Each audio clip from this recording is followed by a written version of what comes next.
Bien, Marcelo Pereira y vamos a poner a alguien de Iña también para que ayude ahí a la moderación, a que controle a los técnicos en los horarios y les vaya avisando. Va a empezar Fernando, ahora colocamos eso, Fernando. Sí, dale nomás. De ese lado tenés un puerto. Algunos me entregaron la evaluación, pero puede haber gente acá, si ustedes me levantan la mano, puede haber gente que esté llegando, que haya llegado para las charlas. Bien, es perfecto. Les cuento. En la mesa de afuera va a haber una mesa de inscripción y ahí te van a dar un bolsito que es lo de la recorrida, está la regla, la lapicera para sacar apuntes. Son 4, a ver, levánteme la mano. 1, 2. Levánteme sin miedo, no le vamos a cobrar nada. 1, 2, 3, 4. Pará, me perdí. 6 bolsitas necesito para los señores. 6 bolsitas. Ya se las traemos, ni se levantan. Pero eso sí, después cuando salgan, anótense que es importante para tener los correos y tener la base de datos.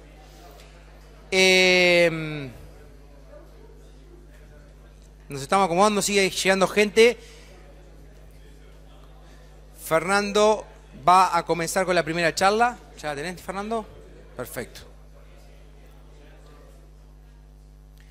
Federico y Marcelo van a ser los moderadores de las charlas. Yo si querés le doy, ya le doy el micrófono a Fernando. Esto me encargo yo. Muchas gracias, Federico. Anda a tu posición de radio ahí. Y damos comienzo a la jornada de la tarde. Y bienvenidos a Iña Salto Grande. Eso me faltó decir. Muy bien. Muchas gracias, Pablo.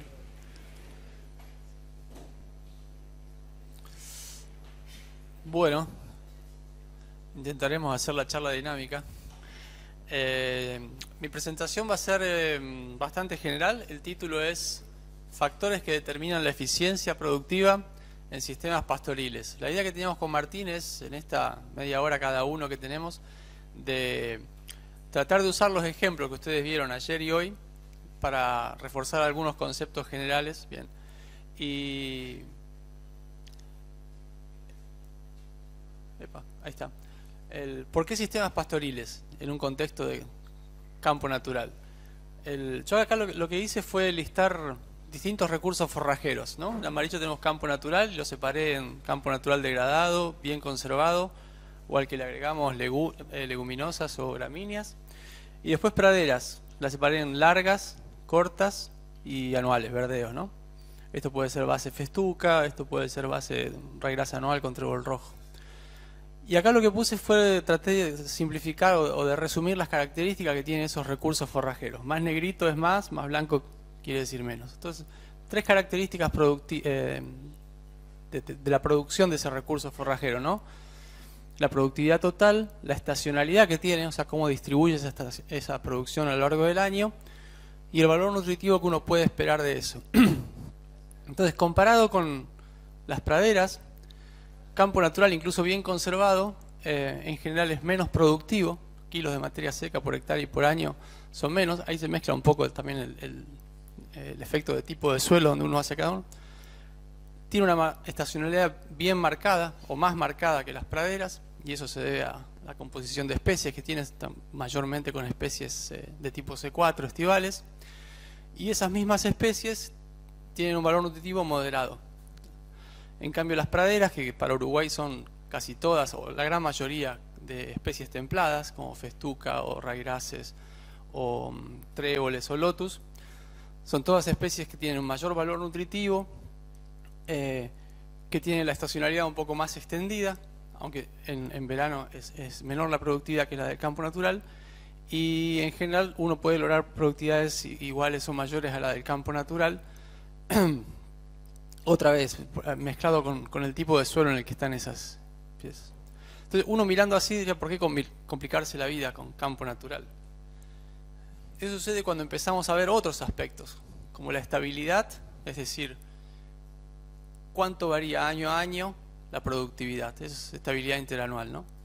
O la resiliencia, una vez que uno tiene un estrés, cómo se recupera ese recurso forrajero, y el estrés para Uruguay es sequía. Se invierte, ahora los negritos están del lado de arriba y los blancos están del lado de abajo, ¿sí? La estabilidad interanual en la producción de campo natural es mucho más alta de cualquier otra pastura sembrada, y más al norte o más a suelos superficiales se vaya, más claro es ese efecto. Y lo mismo resiliencia. Hoy no me acuerdo quién era el que decía, creo que Santiago, el que se recupera después de una sequía rápido es el campo natural. La pastura se pierde, el mejoramiento se pierde.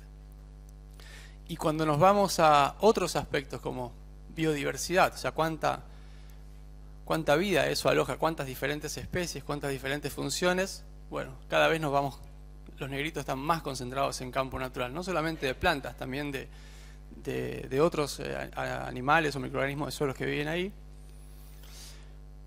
Ciclo de nitrógeno, y podríamos hablar de nutrientes, o sea, ¿cuántos nutrientes pierdes en esos sistemas por unidad de producto que producen? El negrito está arriba. El campo natural es un sistema muy limitado por nutrientes, así que es muy eficiente en reciclarlo, ¿sí? Cuánto nitrógeno se pierde de esos sistemas es muy bajo, y eso significa que el agua que sale de esos sistemas y que va a los ríos no tiene nutrientes y no tenemos problemas de contaminación con fósforo, etc. Mientras que los sistemas más productivos es al revés. Y dejé al final secuestro de carbono, porque ahí no tenemos tantas razones para pensar que campo natural tiene capacidad de secuestrar mucho más carbono del que tiene. Campo natural tiene stocks de carbono altísimos. Y por ahí la función que tiene no es tanto de acumular más, sino de mantener eso que en sistemas que eran campo natural y pasaron a agricultura se perdió. Ese es carbono que ahora está en la atmósfera. Entonces, todas esas características de sistemas pastoriles eficientes de campo natural, de sistemas pastoriles con base campo natural, tienen mucha impronta de cuánto campo natural tenga el sistema, ¿no? Cuanto más tenga campo natural, bueno, esas características de biodiversidad, estabilidad, resiliencia van a estar más marcadas. Y el punto de los sistemas, ¿por qué eficientes? Pues si nosotros queremos tener producciones sostenibles de carne y lana, tanto el nivel, una alta productividad, como la estabilidad interanual, tienen que ser sistemas eficientes, que hagan bien su trabajo, ¿no? Y antes de empezar a ver qué es lo que determina, a mí me gustaría remarcar uno de los puntos que hizo Santiago y también hizo Marcelo hoy, cuáles son las consecuencias de tener sistemas productivos y sostenibles. Este es un objetivo que tenemos en líneas en nuestros proyectos, apuntar a estas dos cosas. Nosotros tenemos que generar tecnología que permitan hacer sistemas más productivos y eficientes. En este caso, con base de campo natural. La misma charla la doy cuando hablamos de sistemas de lechería súper intensivos, pero pastoriles en el sur. Una primera consecuencia es que si uno tiene sistemas productivos y sostenibles, apunta a tener un nivel de ingresos estable y resiliente, ¿sí? Y ese es el punto número uno para el público en el que estoy hablando hoy. En otro público ahora vamos a ver otros puntos, pero el que nos paga el sueldo, o al menos la mitad del sueldo, como a mí me dicen siempre mi jefe, esto es por plata. Entonces, esto tiene que apoyar a sistemas que sean más rentables. Pero no es lo único que te genera tener sistemas productivos y sostenibles. Cualquiera de los sistemas que vimos hoy, que logra aumentar su productividad, va a emitir menos, esto GEI quiere decir gases de efecto invernadero. Eso es metano, la mayor parte viene del rumen de las vacas, y eso es óxido nitroso, que la mayor parte viene de los parches de orina. Para sistemas con base campo natural y extensivos, este es el principal problema, emiten metano. De manera que sistemas que sean más productivos y más eficientes, lo que uno aspira es no solamente a tener ingresos más estables y mayores, sino menores emisiones por kilo de producto producido, ¿sí? Que el sistema diluya todo el costo fijo, que es tener la vaca emitiendo metano, a través de producción de mayores kilos de carne o de lana por hectárea. Y otros servicios que presta estos lugares. Cualquiera de los predios que vimos hoy, vamos a decirle agroecosistema, para usar un poco de jerga, no solamente produce pasto, que uno lo transforma en carne y lana, mantiene biodiversidad, puede estar secuestrando carbono y está produciendo agua. Produciendo agua quiere decir que tiene un efecto sobre el agua que pasa a través del sistema. De los 1000 milímetros que caen, o 1100, 1200, la mayor parte de eso sale del sistema, se va a los arroyos, irá a alguna napa, y esa agua se lleva una cierta calidad en términos de cuántos agroquímicos lleva, cuántos pesticidas, cuánto fósforo, cuánto nitrógeno, y ese filtro que tenemos en el medio, que es la vegetación, reduce o suma nutrientes, ¿no? Entonces esos son todos servicios que también sistemas con base de campo natural proveen. Y lo último, yo pensé que esto iba a estar fuera de contexto, pero Santiago me da el pie perfecto. El tipo de producto, en el sentido que no que ahí se produzca algo que no es un commodity, que es carne o lana, ¿no? Sino que nosotros, o Uruguay, apuesta a decir, nosotros producimos carne o lana de esta manera.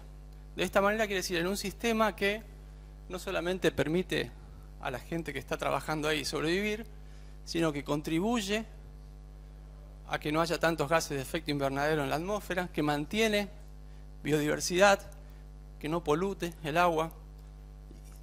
De manera que yo no sé si va a ser verdad o no, pero que la tendencia va a que la gente que compra carne y lana le preste cada vez más atención, sobre todo en los mercados que tienen mayor poder adquisitivo, a cómo se produjo eso es clarísimo.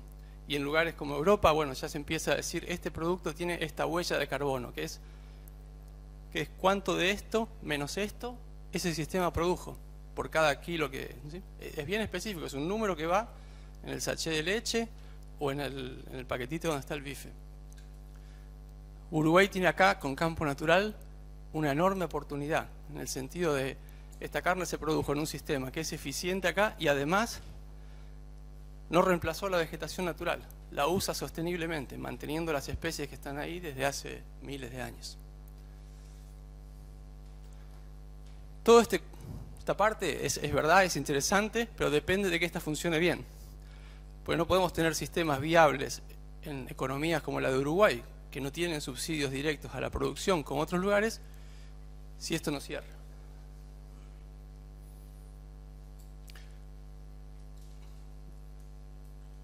¿Cuáles son las causas? Y ahí voy finalmente al título de la charla, los factores que determinan la eficiencia.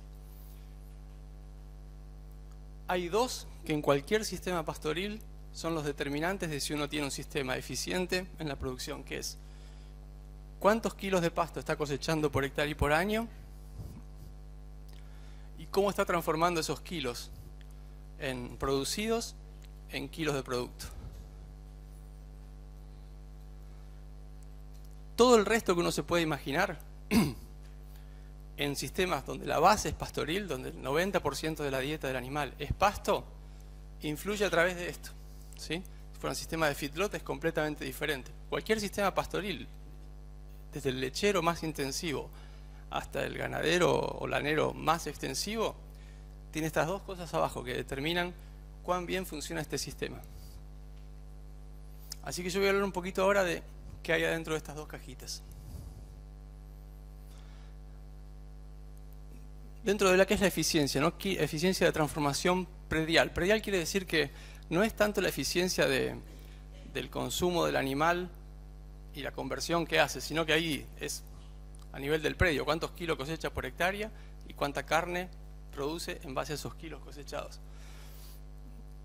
La estructura del rodeo y cuántos lanares y vacunos influye.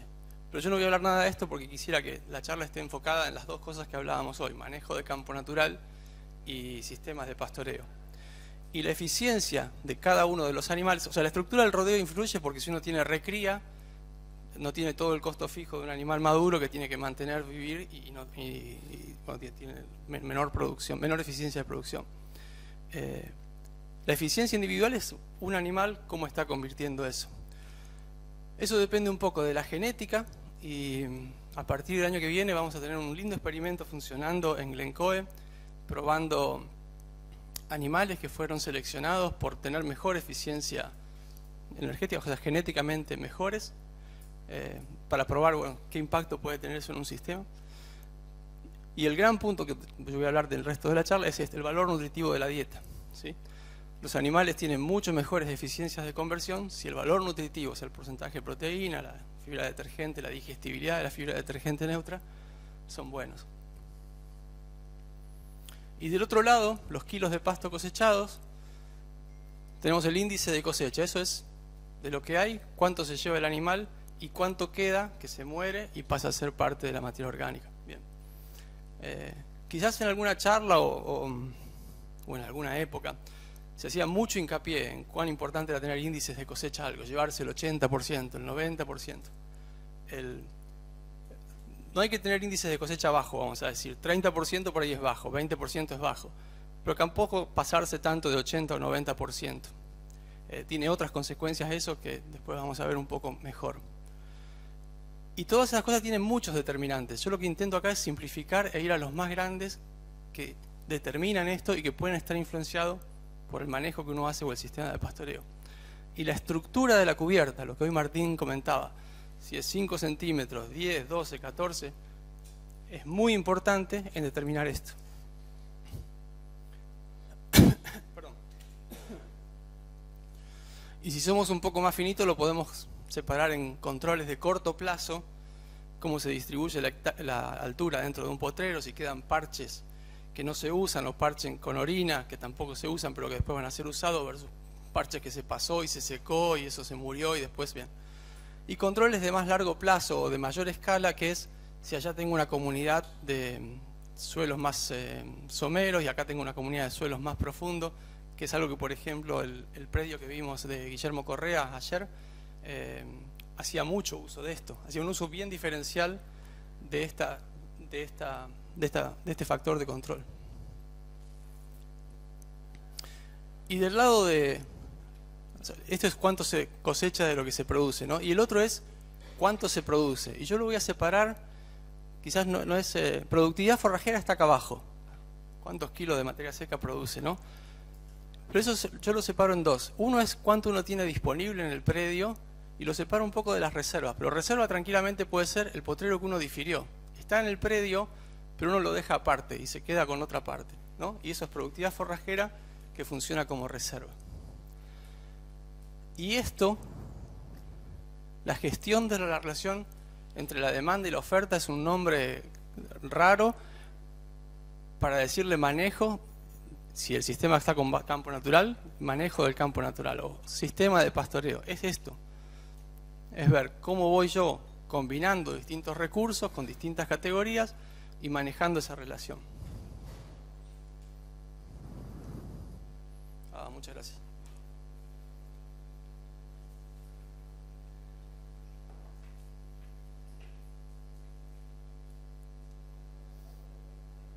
Así que ahí nos queda el cuadrito entero de lo que es una producción de carne y lana, lava, alta y estable, con sus determinantes y las cositas que tenemos abajo. Y lo que yo quiero hacer ahora de énfasis es qué cosas cada uno de ustedes como manejadores de ese sistema puede tocar para controlar y tratando de relacionarlo a qué vimos en los predios, ¿no? Entonces por eso voy a hacer mucho énfasis en sistema de pastoreo como una combinación de métodos, vamos a decir si es continuo o es rotativo, y si es rotativo intenso, o sea de baja frecuencia y alta intensidad, o si es de menor frecuencia y mayor intensidad.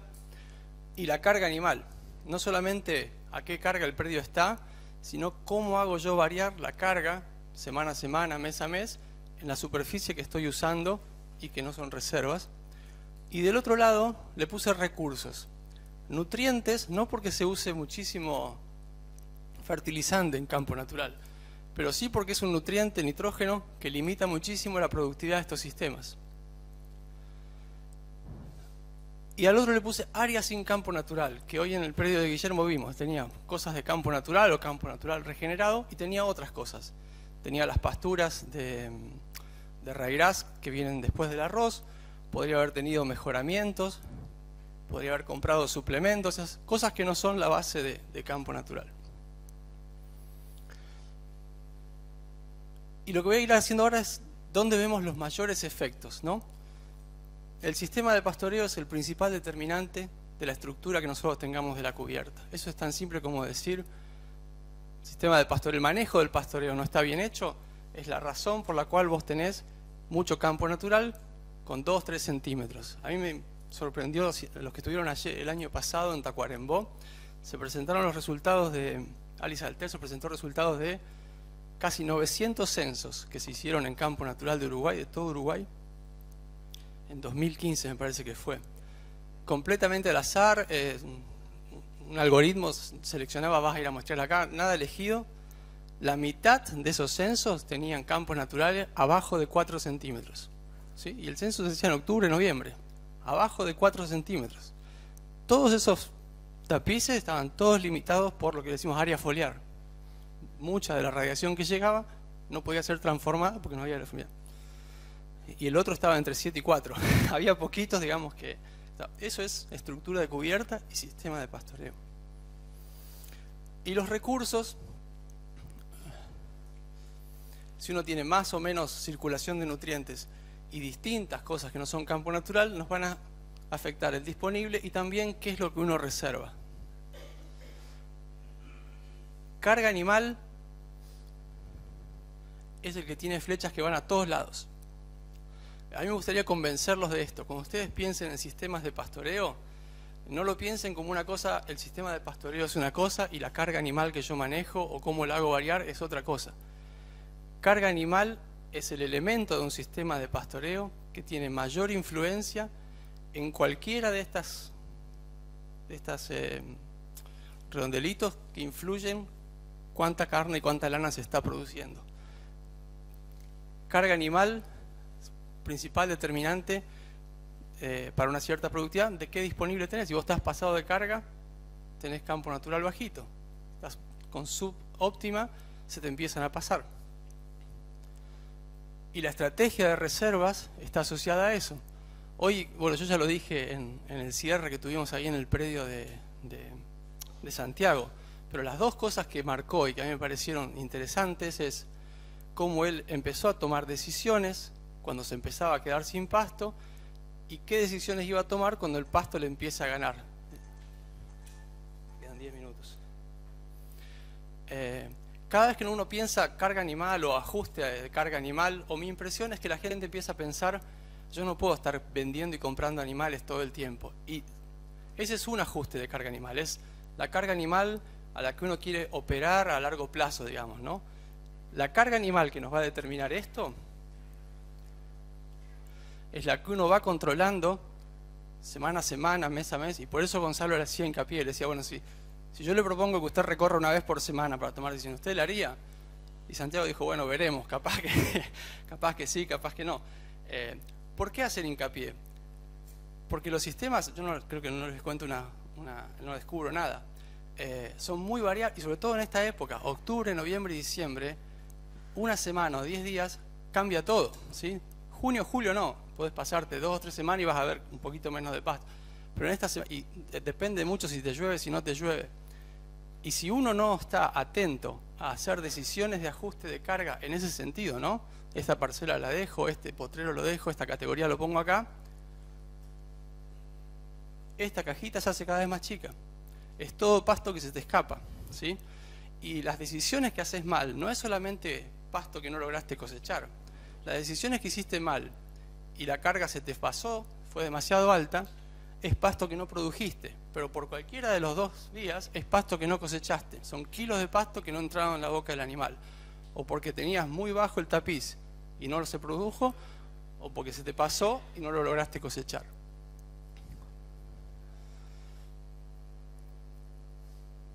Carga también afecta en nutrientes.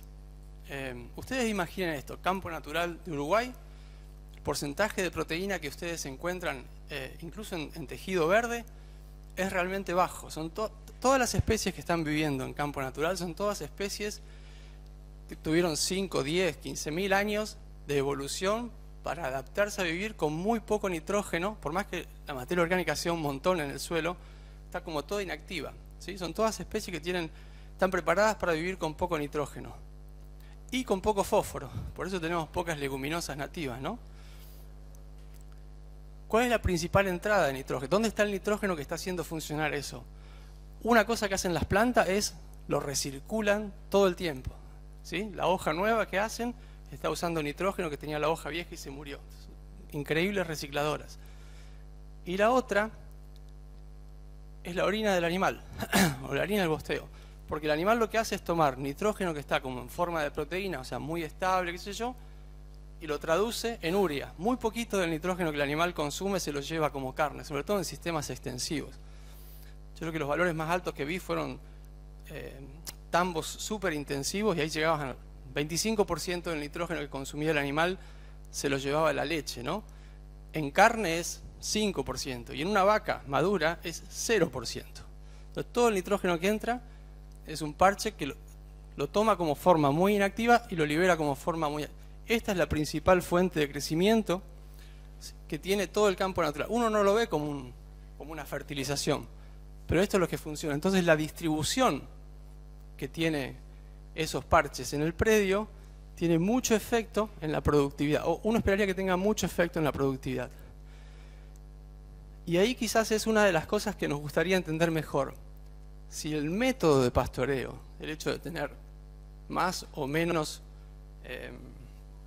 parcelitas o más o menos grandes, ¿cuánto influye en cómo se distribuye esto? Los extremos ya lo sabemos. Si uno tiene parcelas muy chiquitas que los animales están poco tiempo, es la mejor distribución. Uno tiene los animales con heces y orina bien distribuidos. Y el otro extremo, supongamos que uno tiene un potrero con un solo punto de agua en la punta y tiene 500 hectáreas, y bueno, todos los nutrientes de los animales van a estar cerca del agua. Lo que no sabemos es justo el medio. ¿Cuán grande puede ser un potrero de continuo para no tener tanta heterogeneidad? Pero sigue siendo carga animal. Cuanto más animales tenga uno, más de esto va a tener, más o menos distribuido, pero más o menos bien. Y el valor nutritivo de la dieta también está determinado por los animales. ¿Por qué? Porque si vos tenés, este está bien relacionado con este. Es la situación que veíamos hoy, ¿no? De tener el último potrero que vimos, un buen disponible con una buena relación verde seco. Para estos sistemas eso significa que tenés alta digestibilidad de la FDN y buen nivel de proteína.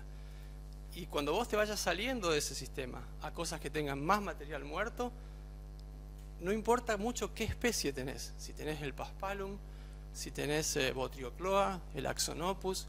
El principal determinante que ustedes van a ver en la calidad de la dieta es cuánto material muerto le están obligando al animal a comer, ¿sí? El nivel mínimo de proteína que ustedes van a encontrar es algo con 80% de muerto, que es 0,8 de nitrógeno, 6 por 8, 4,5 de proteína, 5 de proteína. Eso es material muerto de especies que reciclan mucho.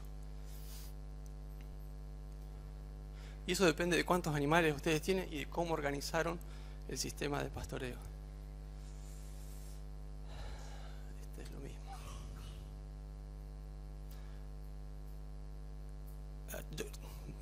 Mi impresión es que no les conté nada nuevo. Y lo que voy a contar ahora tampoco es nuevo. Nada más que ponen números, la realidad a la que se enfrenta cada uno de los que tiene que manejar sistemas de pastoreo en campo natural.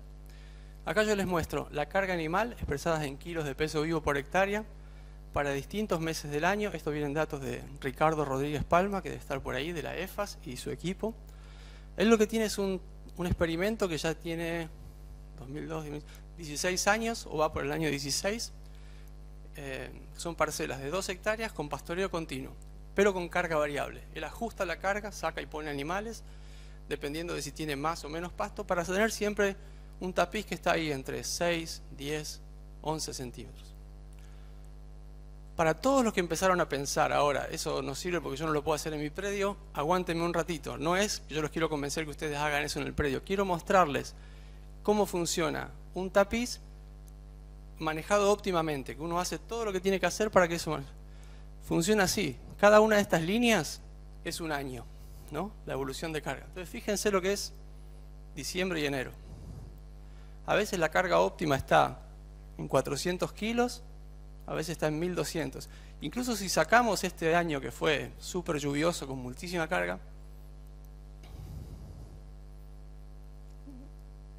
¿cómo haces a manejar eficientemente un sistema que te requiere esto? Que te requiere pasar un año acá, y también las variaciones a corto plazo. Fíjense, este pasó de 700 a 500 kilos en un mes.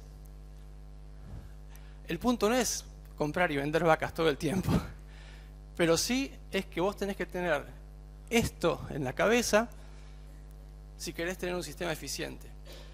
El hecho de que sea difícil o que sea complicado o que no sea fácil, bueno, genera ineficiencias y cada uno sabe que eso, y por eso no todos los predios logramos tener lo mismo que un experimento, o por eso en un experimento siempre tenés mejores valores de producción de carne. Pero que esto ocurre y que tiene consecuencias en los kilos de pasto cosechados y en cuánto se transforma, la biología no cambia, ¿no? Y esta es la variación en productividad, en kilos de carne por hectáreas, ajustados a 322 días. Esto es en recría de hembras. Para cada uno, él tiene 2 repeticiones de este tratamiento, y fíjense cómo lo explica la lluvia de verano, ¿no? Si uno tiene veranos que llueven de diciembre a marzo, en 4 meses llovieron 800 o 900 milímetros, el sistema te da 450 kilos de carne, un campo natural espectacular, con muchas invernales, y la mayor parte del tiempo opera ahí, entre 150 y 300 kilos. 5, bien, ya estoy terminando. Más que los valores, a mí me gustaría que se lleven la idea de esta línea, ¿no? El principal determinante que uno no controla, la lluvia, manejado óptimamente, y lo que uno hace es, con su sistema real y con todas las ineficiencias que tiene que asumir y que genera, porque no puede hacer un manejo como el que hace Ricardo en 2 hectáreas, uno siempre está por acá, ¿sí? El punto es tratar de estar cada vez un poquito más arriba, ¿sí? Y que esto no sea demasiado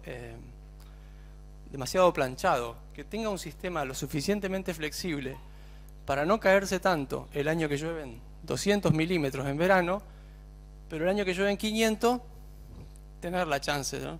Y atrás de esto está esto, ¿sí? Esa línea que se iba, esta es uno de estos puntos acá. Sin toda esa carga no tenés esas producciones. Lo más interesante, no sé cuántos de ustedes capaz que conozcan o tengan experiencia, cuando uno mira sistemas lecheros es exactamente igual. Es exactamente igual. Cambian las variables, cambia el sistema, cambian los recursos forrajeros. La base es exactamente la misma. A ustedes les tocó sistemas mucho más complicados que la lechería. Y una de las razones no solamente es el recurso campo natural, difícil de usar por la heterogeneidad que tiene, sino porque los sistemas extensivos no siempre tienen muchas cosas además de campo natural. En un tambo, por ejemplo, la experiencia, Gonzalo les puede contar mejor, en estanzuela es re fácil manejar el pasto, no porque sea menos variable, pero uno tiene silo, que es la variable de ajuste. Entonces, me crece mucho el pasto, reduzco el silo o el concentrado. Empieza a crecer menos el pasto, y esa es una cosa que ya está dado y el sistema funciona así. Entonces es re fácil cosechar o producir un montón. Guillermo, creo que se llama Guillermo Correa, el que visitamos ayer, tenía campo natural o campo natural diferido, y con eso tenía que moverse y lograr las eficiencias. Y lo que hizo fue, bueno, el campo natural como mínimo lo voy a separar en 2, en superficiales y no superficiales, y a este lo difiero, el de superficial ahora no lo tocaba más, lo pasaba a verano, y uno armará la estrategia. A mí me gustaría, si ya estamos terminando, que cuando piensen en sistemas de pastoreo, no se pierdan en el detalle de cuánto tengo que armar la parcela. No es que no sea importante, la distribución de agua, muy importante, pero lo que tiene que lograr el sistema de pastoreo es darles a ustedes flexibilidad hasta donde lleguen, y hasta donde tengan ganas de complicarse, para enfrentar eso. Todo lo que yo les mostré de Ricardo es pastoreo continuo. 16 años de pastoreo continuo. Vayan a verlo. Es un tapiz, es uno de los mejores campos naturales que yo vi en Uruguay. ¿Qué pasa en rotativo? Ahí tenemos muchos menos datos. Pero tenemos un dato que a mí me gusta mucho, que viene de Juan Dutra y Gustavo Gariboto en un proyecto Más Tecnología. Capaz que ustedes lo conocen a Juan, tiene un predio al norte de Tacuarembó, en un lugar súper difícil, y él viene haciendo PRB de hace mucho tiempo, o sea, un rotativo estricto. Y en el 2015-2016, en este proyecto con Gariboto, fueron y pesaron los animales y tenían el módulo bien medido. Este módulo logró, no me acuerdo bien, pero 200 y pico kilos de carne, creo que 220 kilos de carne. ¿Qué hay atrás? de esos 220 kilos de carne de recría, esta variación en la curva de carga estacional. ¿Sí? ¿Cómo lo hizo Juan? Creo que él compraba o tuvo animales del vecino y después los fue vendiendo. Cada uno lo armará. Otros dirán, bueno, yo acá suplemento o acá uso mejoramientos. Pero esos valores altos de productividad tienen atrás cosas así. Curvas de carga que te permiten seguirle el crecimiento y el agua disponible, que no tengas que caminar 3.000 metros. Nosotros que no tenemos más datos de esto, para empezar a ver qué cosas finas aparecen. Y espero que aparezcan en las preguntas y se los contesto ahí porque ya estoy terminando. Entonces, como conclusión me gustaría dejarles esto. La parte de arriba es ¿por qué nos metemos en el lío de manejar sistemas complejos con campo natural? Porque vivimos de esto y es un sistema ético, es un sistema lindo para vivir, es un sistema bueno y que a Uruguay como lugar para estar como sociedad le da muchas ventajas, o tiene el potencial de darle muchas ventajas. Y la parte de abajo es cómo hacer, cosechar pasto y transformarlo. Y capaz que ahí los dejo. Muchas gracias.